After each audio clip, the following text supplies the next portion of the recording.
வணக்கம். 2025 குரு பெயர்ச்சி மகர ராசிக்கு எப்படி இருக்குன்னு நம்ம பார்க்க போறோங்க. மகரம் அப்படின்னாலே சனி பகவானை அதிபதியாக கொண்டவர்கள், நீதிமான்கள், நல்லதையும் நல்ல செயலையும் செய்யக்கூடியவர்கள், அடுத்தவர்களுக்கு துரோகம் நினைக்காத நீங்கள். உங்களுக்கு குரு பெயர்ச்சி எப்படி இருக்குன்னு பார்க்க போறோம்.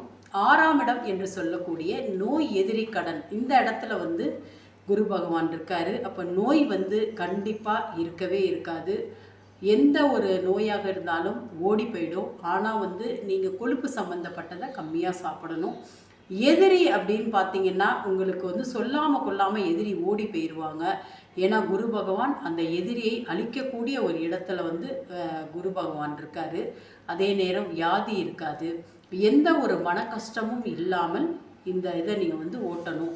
அதே நேரம் உங்களுக்கு கடன் இருக்குது, எந்த ஒரு கடன் இருக்குது, அடுத்தவங்களுக்கு கடன் கொடுக்கணும் அப்படின்னு நினச்சிங்கன்னா கடன் கொடுக்காதீங்க, திரும்ப வராது.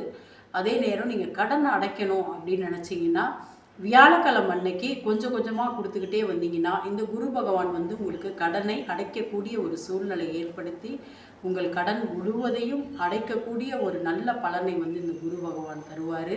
அதனால் நண்பராக இருந்தாலும் காதலாக இருந்தாலும் யாராக இருந்தாலும் காதலெல்லாம் நீங்கள் ஈடுபடாமல் இருக்கிறது ரொம்ப ரொம்ப நல்லது. பெரிய பிரச்சனைகளுக்கு உள்ளாகக்கூடிய ஒரு வாய்ப்பை இந்த குரு பகவான் தருவார். அதனால் அந்த காதலில் ஏற்படுத்தி அந்த சூழ்நிலையை உங்களுக்கு சாதகமாக பயன்படுத்துவது ரொம்ப ரொம்ப கடினம். அதனால் ரொம்ப கவனமாக இருங்க. ஆணாக இருந்தாலும் பெண்ணாக இருந்தாலும் வீட்டில் பெரியவங்கள்ட்ட சொல்லி எந்த முடிவாக இருந்தாலும் யோசித்து எடுக்கிறது ரொம்ப ரொம்ப நல்லது. எந்த ஒரு வியாபாரமாக இருந்தாலும், தொழிலாக இருந்தாலும், மேல்படிப்பாக இருந்தாலும், வெளிநாடு யோகமாக இருந்தாலும், திருமணமாக இருந்தாலும், எதாக இருந்தாலும் நீங்கள் வீட்டில் பல முறை கலந்து பேசி முடிவெடுக்கிறது ரொம்ப ரொம்ப நல்லது. 6ஆம் இடத்தில் இந்த குரு இருப்பதனால் சின்ன சின்ன பிரச்சனைகள் தான் வரும். மற்றபடி எந்த ஒரு பெரிய பிரச்சனையும் வரக்கூடிய வாய்ப்பு கண்டிப்பாக இருக்காது. ஏன்னா உங்களுக்கு சனி பகவான் துணையாக இருக்கார்.